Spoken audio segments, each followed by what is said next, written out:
Hi everybody. That's Robert in the background. He's here working on some grassroots promotions, getting some mailers ready to go out to inform folks about this ebook series that I'm working on.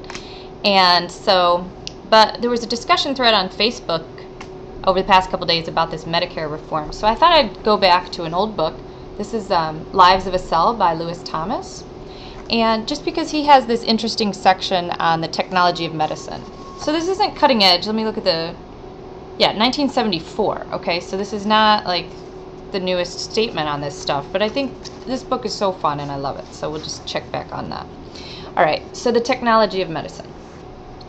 Technology assessment has become a routine exercise for the scientific enterprises on which the country is obliged to spend vast sums for its needs. Brainy committees are continually evaluating the effectiveness and cost of doing various things in space, defense, energy, transportation, and the like to give advice about prudent investments for the future. Somehow medicine, for all the 80-odd billion that it is said to cost the nation, has yet to come in for much of this analytical treatment. It seems taken for granted that the technology of medicine simply exists, take it or leave it, and the only major technologic problem which policymakers are interested in is how to deliver today's kind of health care with equity to all the people. When, as is bound to happen sooner or later, the analysts get around to the technology of medicine itself, they will have to face the problem of measuring the relative cost and effectiveness of all the things that are done in the management of disease. They make their living at this kind of thing, and I wish them well, but I imagine they will have a bewildering time. For one thing, our methods of managing disease are constantly changing, partly under the influence of new bits of information brought in from all corners of biologic science.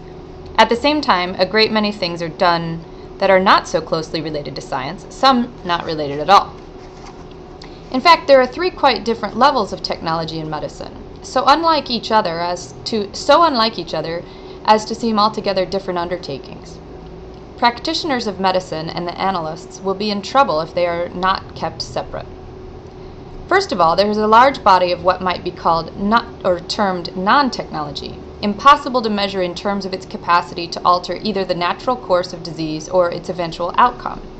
A great deal of money is spent on this. It is valued highly by the professionals as well as patients. It consists of what is sometimes called supportive therapy. It tides patients over through diseases that are not by and large understood. It is what is meant by the phrases caring for and standing by. It is indispensable. It is not, however, a technology in any real sense, since it does not involve measures directed at the underlying mechanism of disease. It includes the large part of any good doctor's time that is taken up with simply providing reassurance, explaining to patients who fear that they have contracted one or another lethal disease that they are, in fact, quite healthy. It is what physicians used to be engaged in at the bedside of patients with diphtheria, meningitis, poliomyelitis, lobar pneumonia, and all the rest of the infectious diseases that have since come under control. It is what physicians must now do for patients with intractable cancer, severe rheumatoid arthritis, multiple sclerosis, stroke, and advanced cirrhosis. One can think of at least 20 major diseases that require this kind of supportive medical care because of the absence of an effective technology. I would include a large amount of what is called mental disease and most varieties of cancer in this category. The cost of this non-technology is very high and getting higher all the time. It requires not only a great deal of time, but also very hard effort and skill on the part of physicians. Only the very best of doctors are good at coping with this kind of defeat. It also involves long periods of hospitalization, lots of nursing, lots of involvement in non-medical professionals in and out of the hospital. It represents, in short, a substantial segment of today's expenditures for health.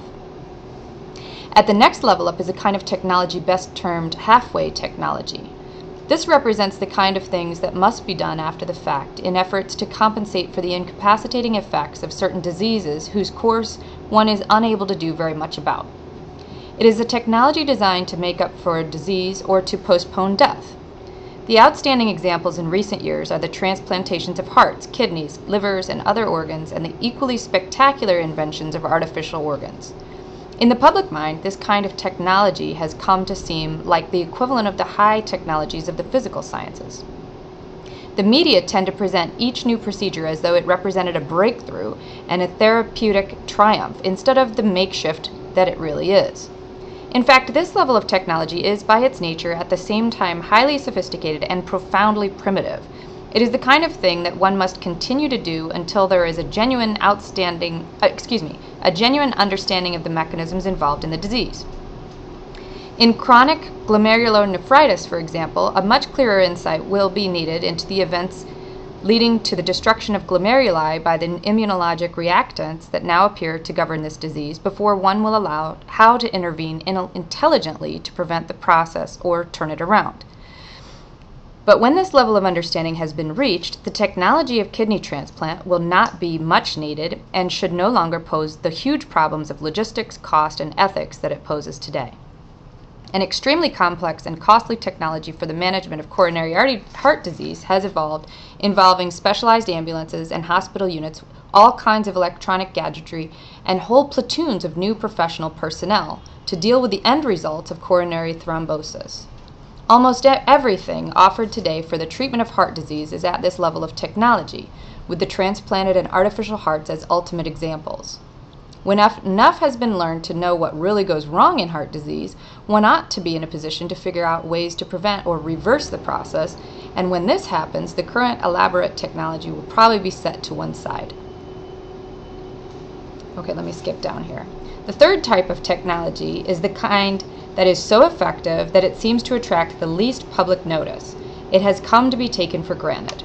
This is the genuinely decisive technology of modern medicine, exemplified best by modern methods for immunization against diphtheria, pertussis, and the childhood virus diseases, and the contemporary use of antibiotics and chemotherapy for bacterial infections.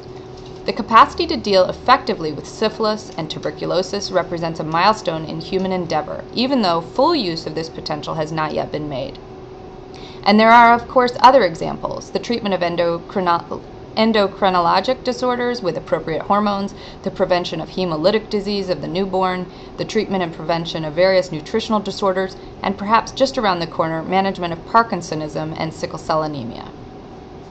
The point to be made about this kind of technology, the real high technology of medicine, is that it comes as the result of a genuine understanding of disease mechanisms, and when it becomes available, it is relatively inexpensive, relatively simple, and relatively easy to deliver.